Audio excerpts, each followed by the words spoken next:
Hello everybody, this is Ian here, and welcome back to another Doctor Who review. So, my thoughts on the Series 10 opener, the pilot. I thought it was great. Not amazing, but still great. It was enjoyable and there were some very funny moments in it. I thought it was a very good introduction for Bill, and I have much higher hopes for her as a character than I did before.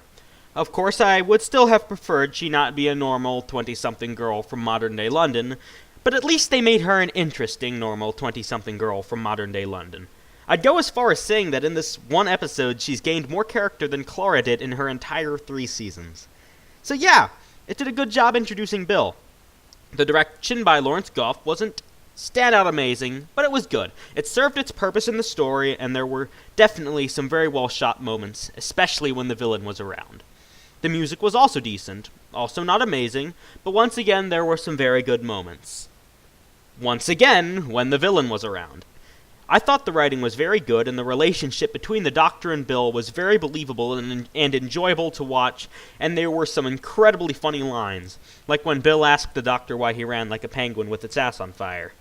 I laughed out loud at that. In fact, the entire first half of the episode where the Doctor was tutoring Bill was very good. The decision to have a small cast was brilliant, and it has to be one of the smallest cast in the show's history as, barring the Doctor and the companions, there were only 2 characters and a Dalek. Of course, there were extras as well, but they don't really count. It all helps work towards the goal of the episode, giving Bill a good introduction. Making the cast small was an excellent way to work towards that goal, as it eliminated unnecessary distractions, and every character that was included played a specific role in defining Bill's character and background. Yet somehow the episode managed to capture a wide scope while maintaining this focus, and I really felt the grand scale of the adventure because we were viewing it through the eyes of Bill, to whom everything that had happened was a brilliant and fantastical adventure, and we could truly empathize with Bill and understand what she was thinking and feeling because the plot was so simple and focused. So you see, it all comes around. By creating a narrow and focused story, Moffat has created a broad and adventurous one because the world and character building done in the first half allowed us to truly appreciate the action in the second half. It is a perfect example of what I've been saying for ages: simple is better, and I hope that Moffat is finally beginning to realize this. Another thing that I really liked was that Stephen Moffat didn't just reset the Doctor's character at the beginning of the season as he has done with virtually every season up to this point. There was a clear character arc that began in The Husbands of River Song, carrying through Dr. Mysterio, and reached its conclusion in the pilot, where the Doctor is realizing, struggling with, and accepting that he has seen River Song for the last time. Now for the negatives. First off, not really a negative, but I'm a little disappointed that there wasn't a new title sequence this year.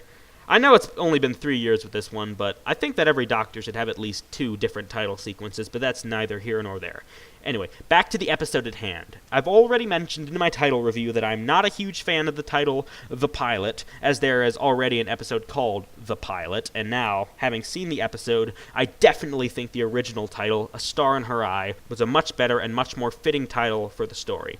Speaking of A Star in Her Eye, let's talk about the villain, whatever it's called. The Wet T-1000. Anyway, I didn't really like the villain of the piece a lot.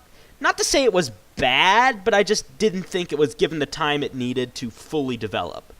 I still don't have any idea what it was. Sentient oil was, I think, what the Doctor said.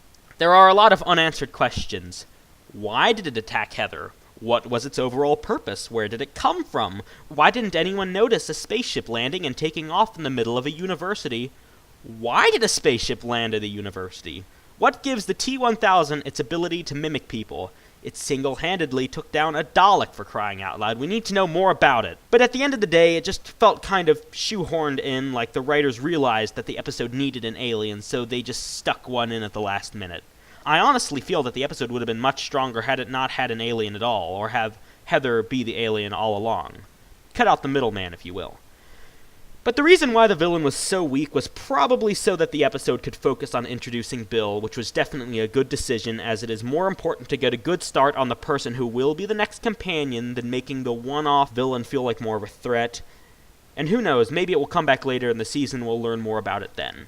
Either way, the villain isn't something that I can really hold against the episode, as the writing was clearly focused more on Bill, and quite rightly too.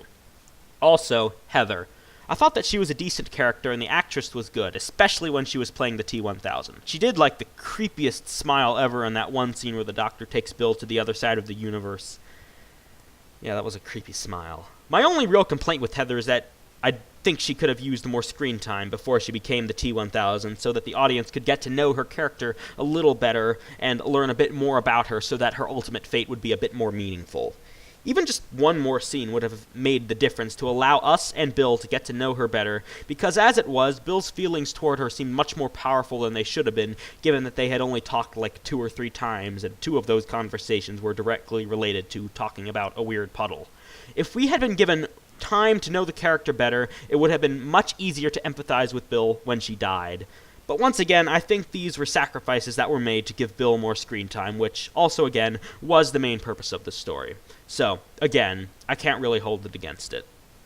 And this brings us to the final talking point. Nardole. Now, this episode was, as I have said multiple times, first and foremost an introduction for Bill, so it makes sense that Nardole would be given little screen time, and that's why, again, I don't think I can really hold it against the episode. But he's still so useless. As I said in my review for The Return of Dr. Mysterio, Nardole is a lampshade. He could literally be replaced by a lampshade, and the entire episode would turn out exactly the same as if he hadn't been in it at all.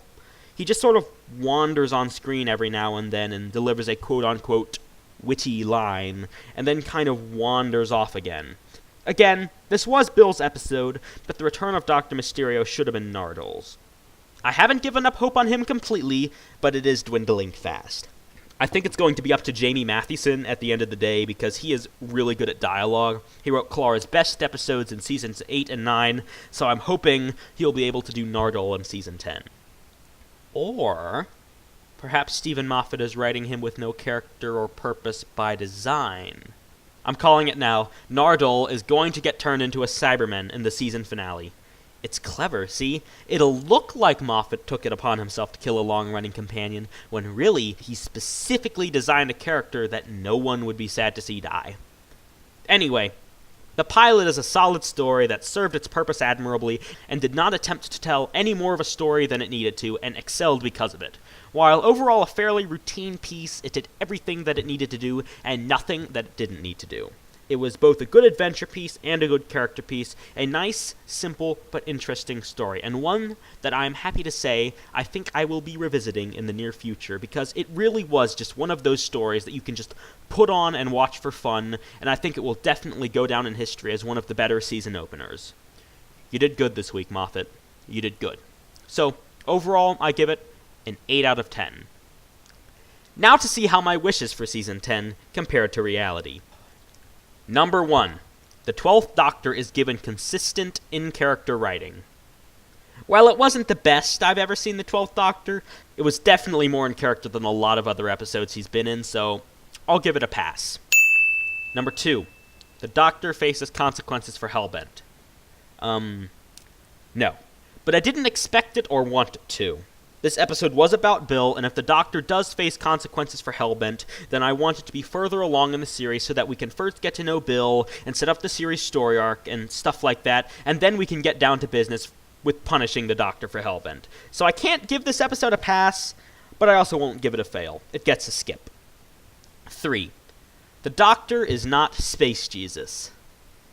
This episode didn't really give the Doctor the opportunity for a lot of Space Jesus moments due to its confined plot and setting, but the Doctor was extremely cocky and unafraid of the Daleks he encountered in the Mavellan War. Like, he didn't even care that they were Daleks. He just walked in and ran up to the Daleks just to test a theory. This is a perfect example of how little a threat the Daleks pose on Doctor Who nowadays, and why they really need a rest. Fail. At least the Daleks probably won't show up in any more episodes this season. Also, is it just me, or did the Daleks have really bad aim this week, like Stormtrooper bad aim? They missed Nardole at basically point-blank range like 8 times. But anyway, on to number 4. The companion is not the most important person in the universe. Pass. Bill was an ordinary person. But then, every too important companion barring Clara has started off as an ordinary person, so that isn't saying much. 5. A good story arc. Again, this is one that I can't really judge until I've seen the whole series. In fact, I'm not even certain what the story arc is yet. I think it will have something to do with the vault in the university basement, the shoal of the Winter Harmony, or both. But I really have to wait and see. But if it does include the vault, then I am suitably intrigued as to what is inside it and why people want it. So, pass.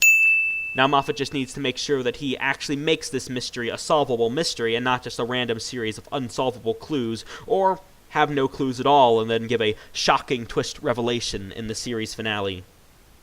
Number 6. The Mondasian Cybermen are given good material.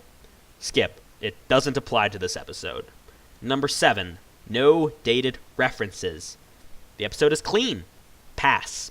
Good job, pilot. Number 8. A classic companion returns. Well, a classic companion didn't return in this episode, but the picture of Susan was shown several times, and not always in a wink-wink kind of way. It's the closest the modern series has come to bringing back an old companion other than School Reunion, but the pilot can't really get full marks because the companion didn't truly return, so I'll give it a meh. Anyway, now all us classic fans can smile knowingly while the modern exclusive fans work night and day trying to figure out who this strange girl is and what makes her so important to the Doctor. Number 9. A multi-Doctor story with Paul Mcgann. Again, I neither expected nor wanted this to happen in this episode, so it's another skip. Not that I'm really expecting it to happen anyway, but I live in hope. Finally, number 10. A modern series enemy returns. Fail. This was a new villain, and I think that having an enemy return is a great idea in character introduction stories like this one because you know and understand the villain, so the writers can take the time usually devoted to introducing the villain, and the writers can put that instead into developing the character or location or whatever, or else just focusing on the villain plot. It is also easier to sideline a known enemy because people already view them as a threat, so the writer can play on that pre-existing knowledge of the villain and keep the threat levels up while taking the involvement down. This is why companion introductions and post-regeneration stories very frequently include a returning enemy. It is easier to sideline the villains and make the characters the focus while still keeping the villains as a meaningful threat, and thinking about it, I think that's what Moffat tried to pull in Dr. Mysterio with the Shoal of the Winter Harmony, but it failed because they had not been sufficiently introduced in the Husbands of River song. Anyway, back to the pilot. While I think a new enemy returning could prove beneficial to this kind of story, I can't think of any that fit the needs of the episode and the atmosphere it was trying to set, while being a villain that could be effectively sidelined as, say, the Midnight Entity could work in this setting, but it couldn't be sidelined. While the pilot still fails this wish, I don't hold it against it, because it knew what it needed to do, and it knew what it needed to do what it needed to do. So, the pilot did pretty good on the wish front. It could have been better, true, but this is about as good as I expect to see Season 10 get on it, so well done, pilot. And that was my review for Season 10, Episode 1, The Pilot, a generic but solid story that accomplished what it needed to do. I hope you all enjoyed, and I will see you next week for Smile, which, by the trailer, I think will be good as long as they can bring enough new stuff to the table. My biggest worry for it is that it is going to seem a bit too same-ish. Anyway, I will see you next time.